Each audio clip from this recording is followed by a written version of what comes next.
사랑하는 가족 여러분, 오늘 목요일 아침 예배 아버지 앞에 올려드리겠습니다.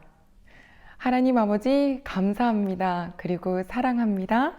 예수님의 이름으로 기도드립니다. 아멘. 창세기 26장 12절로 22절 말씀입니다. 이삭이 그 땅에서 농사하여 그 해에 100배나 얻었고 여호와께서 복을 주심으로 그 사람이 창대하고 왕성하여 마침내 거부가 되어 양과 소가 떼를 이루고 종이 심이 많음으로 블레셋 사람이 그를 시기하여 그 아버지 아브람 때에 그 아버지의 종들이 판 모든 우물을 막고 흙으로 메웠더라. 아비멜렉이 이삭에게 이르되 내가 우리보다 크게 강성한즉 우리를 떠나라. 이삭이 그곳을 떠나 그랄 골짜기에 장막을 치고 거기 거류하며 그 아버지 아브람 때에 팠던 우물들을 다시 팠으니 이는 아브람이 죽은 후에 블레셋 사람들이 그 우물들을 메웠음이니라. 이삭이 그 우물들의 이름을 그의 아버지가 부르던 이름으로 불렀더라. 이삭의 종들이 골짜기를 파서 샘 근원을 얻었더니 그랄 목자들이 이삭의 목자와 다투어 이르되 이 물은 우리의 것이라 하며 이삭이 그 다툼으로 말미암아 그 우물의 이름을 에색이라 하였으며 또 다른 우물을 팠더니 그들이 또 다툼으로 그 이름을 신나라 하였으며 이삭이 거기서 옮겨 다른 우물을 팠더니 그들이 다투지 아니하였으므로 그 이름을 르호봇이라 하여 이르되 이제는 여호와께서 우리를 위하여 넓게 하셨으니 이 땅에서 우리가 번성하리로다 하였더라. 아멘. 사랑하는 가족 여러분, 하나님께서 머물러라 하신 그 땅, 내가 너와 함께겠다 하셨던 그 땅, 바로 그 땅에서 이삭이 농사하여 100배가 되는 결실을 그 해 흉년의 때 얻었다라고 했습니다. 전 이 말씀이 오늘 우리 귀한 식구들의 이 흉년 같은 시기에 이루어지길 소망합니다. 한 가지는 이삭은 농사했습니다.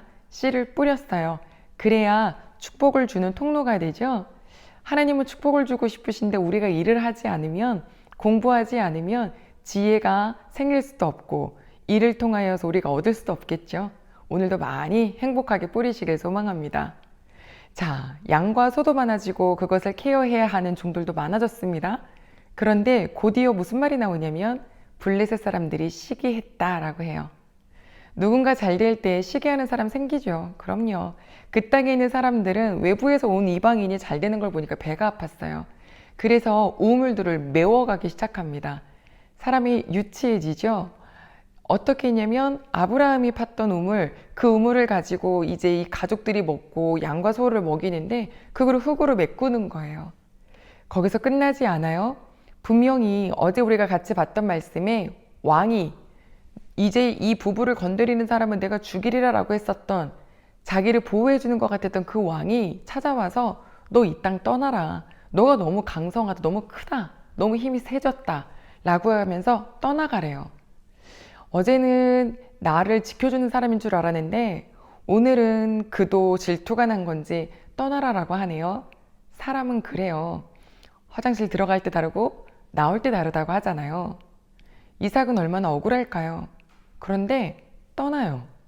짐 다 싸고 다 꾸려서 그랄 지역에서 더 외곽에 있는 그랄 골짜기로 갑니다.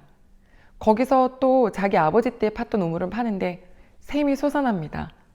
샘이 솟아나니 얼마나 행복하고 살아갈 수 있잖아요. 그런데 또 그랄에 있는 지역의 목자들이 와서 이삭의 목자들과 다투어요. 그리고 이삭은 또 다른 데를 파요. 와서 또 다퉈요. 그러니까 이삭이 또 딴 데 가서 파요. 아, 이거 만약에 내 자녀라고 생각해 보세요. 이거 만약에 내 형제 자매라고 생각해 보세요. 자기가 한 일을 자꾸 누군가 와서 태클을 걸고 막아치는데 아무 소리도 못하고 계속 그냥 다른 일을 하고 있어요. 우리 식구들 같으면 어떡하시겠어요? 요즘에 TV나 모든 매체들을 보면 복수하는데 사이다다 이런 시대잖아요.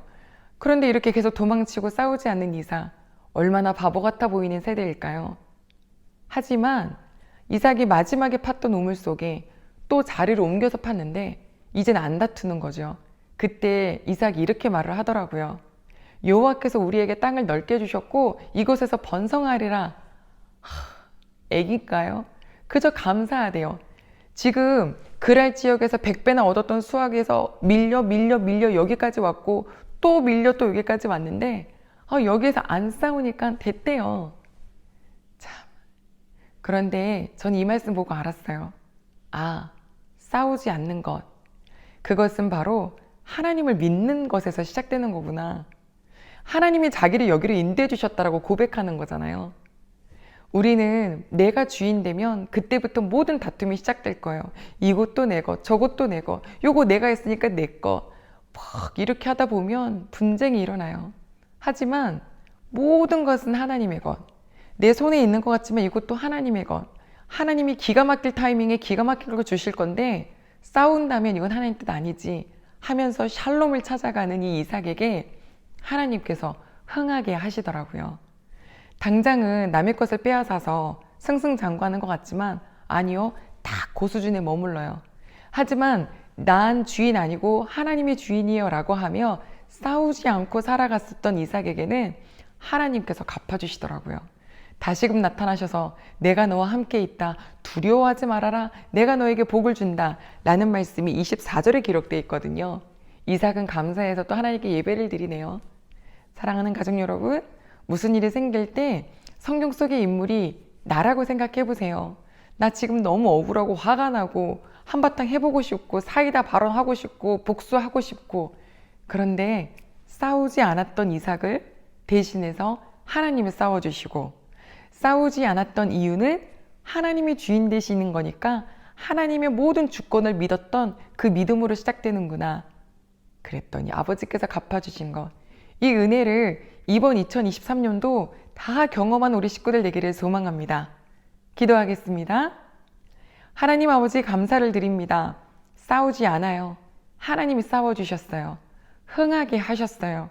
아버지, 세상은 바보 같다 할지 모르지만 악을 악으로 승부하지 않게 하시고 하나님을 믿는 믿음으로 기막힌 타이밍에 기가 막힐 것을 주시는 하나님을 경험하는 모두가 되게 하여 주시옵소서.